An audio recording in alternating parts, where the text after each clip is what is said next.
Fox 10's Stefania Okolie first broke this story this week. She's live in Mesa tonight with that injured man and what he had to say. Stefania. Well, good evening, Matt. Robert Johnson speaking only to us this afternoon. They noted in the report that Johnson would not sit, but they also mentioned his stance, the position that he was in. He was leaned against the wall. They said his shoulders were slightly slouched over, but also a lot of questions, especially considering the fact that Kiera's boyfriend, Jonathan Clark, has been arrested last week, released this week, and then booked right back into jail. After coming back in 1973, a little more than a decade later, he would go on to continue serving our nation, but as senator, impacting even more lives, and the magnitude of his impact certainly showing here today. Taking a big hit as Thursday's monsoon came through. Some homes will need some serious repairs. Let's take you above. Get a look at that. It is well past 10 p.m. You still have hundreds and hundreds of teachers lined up outside. In fact, the family just traveled here all the way from California to search for Kiera Bergman. That's how serious this is getting. So this is really a fire that was fueled by everything that was inside this store, which they believe started from a monsoon storm, a microburst that came through the area.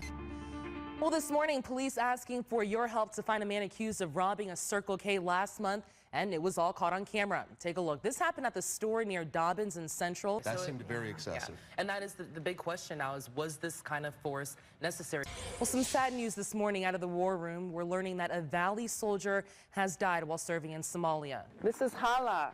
She's 3 years old, and during the family's trip from Turkey to Egypt, they were on a ship, and Hala was born on that ship, and you didn't think she was going to make it to America with you guys. No. We know flash flooding can be the most dangerous kind of flooding because they combine the destructive power of a flood along with incredible speeds and just the unpredictability. And we were the first to tell you that these three murders were connected as we got that information from our sources. One of them found inside a law office on First Street, and the other one found right down there where you see that bus parked with the door hanging open. Tonight we take some time to focus on the victims, who they were. They were wives, they were mothers, they were counselors. Well, a family out of hundreds of dollars after they were targeted by scammers. Leonard Solis got a call from someone claiming to be with APS saying he had to pay a bill. Well, Mark, within the last 20 minutes or so, things have really intensified out here. We'll give you a live look at this scene right away. You can see that they have a tactical response unit out here. A Tulsa man accused of badly injuring his baby boy now faces a count of first-degree murder. We learned the infant died at Phoenix Children's Hospital. 22-year-old Jose Treviso. Come out to the Canby for your staycation, guys, and make sure you dress the part.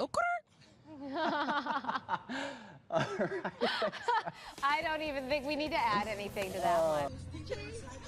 How about these Mario fans, guys? Literally, fans and fans. Used to laugh and call him baby. Like Pinocchio. They never let poor Rudolph. Hey! Here we go! Oh, All right, this is for the chicken biscuit I'm about to eat this morning. do one more. All right. The family of Trina Heish, who was murdered by Wakefield, was in the courtroom today. It's been nearly 3 years. They've been waiting on this moment. And even after that judge read that sentencing today, sentencing him to 29 years, the family still says they don't have a sense of relief.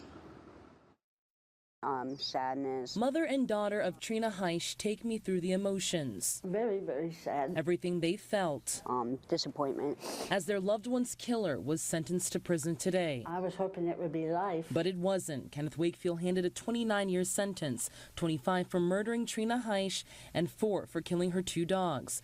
Wakefield had a lengthy record in and out of state mental hospitals over the years, and when he killed Heish, her family says it was a time when he should have still been getting help. Her daughter claiming she reached out to caseworkers a number of times. I've called several times within a few months before this happened about worrisome because of their arguments. Do you think that the system failed you? Oh yeah, big time. Yes, it did. There needs to be more laws out there to help the mental health. Crystal Heish says if there were, her mother would still be here. We just want my mom back, and we know that's never gonna happen. I feel like she was my firstborn. I feel like there's a hole in my heart. And all I can do is remember all the memories. That's all they have left of Trina Heish. I want him to wake up every morning and remember what he did. And Mark, let me tell you, each and every veteran that I spoke with today really feeling just empty, filled with tears. Senator John McCain, this is a man who they served with around the same time in Vietnam, but this is still a fellow serviceman who they looked up to. He was a hero, and to say goodbye today at the Capitol Rotunda really just tore them apart. The emotions just run so deep. These Vietnam veterans filled with grief, saddened. I'm sorry. As they take one step closer to saying a final goodbye to a fellow hero, a man they call a brother, sharing a special connection through sacrifice and service. It sure is tough. I get really emotional when I think about him because he's a great man. He was one of a kind. One of a kind, a soldier. One of a kind, a prisoner of war, his survival admired, widely respected. If my hero can endure 5 years or torment, I can endure 3 or 4 hours of the heat. Watching the video, the TV of him coming off the bus and limping and coming for the medical attention that he needed. So for these fellow servicemen approaching the Arizona Capitol Rotunda, where Senator McCain lies, feels surreal, feels unbearable. I'm about to break down. Their final words to Arizona's Maverick. Thank you. Thank you so much for all you've done, not just for us, but for the country and the world, really.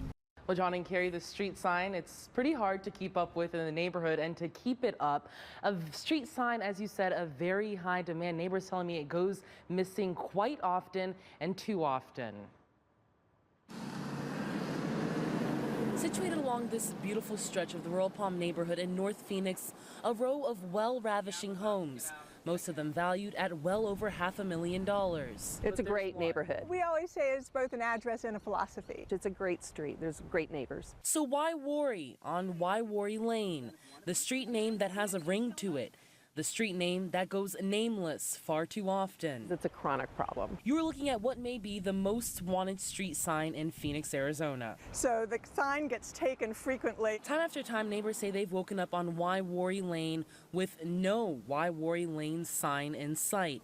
Miriam Sell has lived here the longest. She's no stranger to city workers who handle replacing the sign. So when she calls to report yet another missing sign, she says they're never shocked. We know it's the most stolen street sign in the city, and they actually keep a stockpile of them made up because it happens so frequently. I reached out to the city about stolen street signs. The average cost to replace one each time is $160. But exactly how many times they've replaced it is not something they track. Miriam, however, has a pretty good idea. Hundreds of times, I would say, in the 24 years I've lived here. That's tens and thousands of tax dollars going towards stolen street signs. Maybe they should be tracking it. Neighbors on Why Worry Lane love the sign just as much as the culprits who've made it their own.